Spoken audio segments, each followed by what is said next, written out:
Welcome back. I'm Doug Baumann, head of the Canadian Seedcare Institute, and today I'm joined by Eric Persson, our application lead for Western Canada at the Honeywood Research Facility.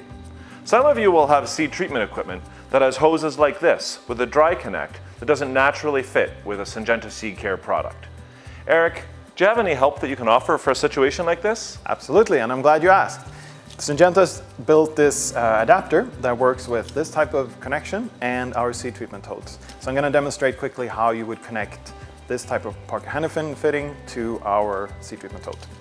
It's easy like this. You put this connection on like this, and then if I can borrow that, you would simply just connect it like this, and it's done. Eric, can you tell me about the adapter you've built?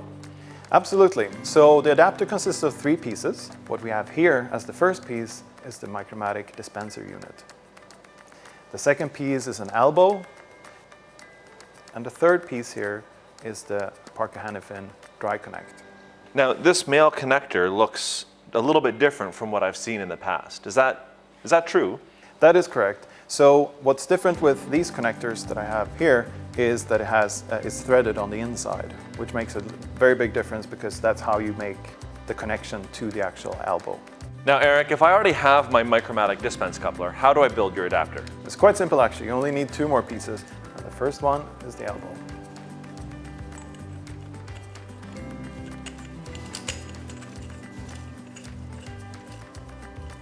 The second one is the Parker Hannifin male fitting.